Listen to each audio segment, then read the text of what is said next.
खैर हो, पहले मैं यहाँ किसी से पूछ सकता हूँ कि मेरी उम्र कितने साल है? मैं पूछ रहा हूँ कितने साल है मेरी उम्र? कितने साल है मेरी उम्र? कितने साल हो गए मुझे इस जिंदगी का बोझ ढोते ढोते?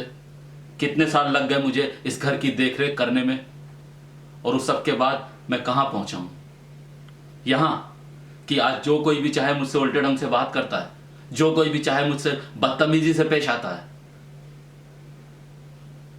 हर किसी के पास कोई ना कोई वजह होती है। इसने इसलिए कह दिया, उसने उसलिए कह दिया।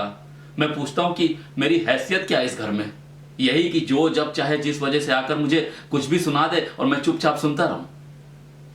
हर वक्त की दुत्कार, हर वक्त की कोच, बस यही कमाई है मेरी इतने सालों की। किसे सुना सकता हूं? कोई है यहां सुनने वाला? अरे जिन्हें सुनना चाहिए वो सब तो मुझे एक रबर स्टैम्प मान के बैठे हुए हैं। जरूरत पड़ी तो आकर इस रबर स्टैम्प का ठप्पा लगवा लिया आकर, बस। किसी मायने में नहीं। मैं जानता हूं कि मैं इस घर में एक रबर स्टैम्प भी नहीं हूं, सिर्फ एक रबर का टुकड़ा हूं, बार बार घिसा जाने वाला रबर का टुकड़ा। और अब आप मुझे एक भी वजह बता सकते हैं, कोई भी ऐसी वजह कि मुझे क्यों यहां आप लोगों के साथ इस घर में रहना चाहिए? इस घर का अगर आज तक कुछ भी बना है तो बाहर वालों के भरोसे, आगे कुछ बन सकता है तो वो भी बाहर वालों के भरोसे ही। मेरी वजह से तो सब कुछ बिगड़ता ही आया है। इनके पास कोई काम नहीं, ये बेकार घूम रहे हैं। क्यों? मेरी वजह से। ये एक रात बिना बताए घर छोड़कर भाग गई चुपचाप। किसकी वजह से? मेरी वजह से। और तुम भी जो इतने सालों से ये चाहती हो ना, ये, हाँ, अपनी जिंदगी चौपट करने का जिम्मेदार मैं ही हूं।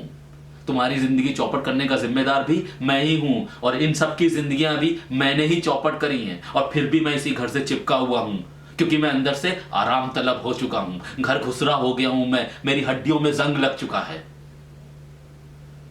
हाँ, ऐसा ही महसूस करता हूं मैं। मुझे लगता है कि मैं एक कीड़ा हूं जिसने अंदर ही अंदर से इस घर को खा लिया है। पर अब मेरा पेट भर चुका है हमेशा हमेशा के लिए। और वैसे भी अब बचा ही क्या यहाँ पे खाने के लिए जो मैं रहूं तुम्हारे साथ यहाँ।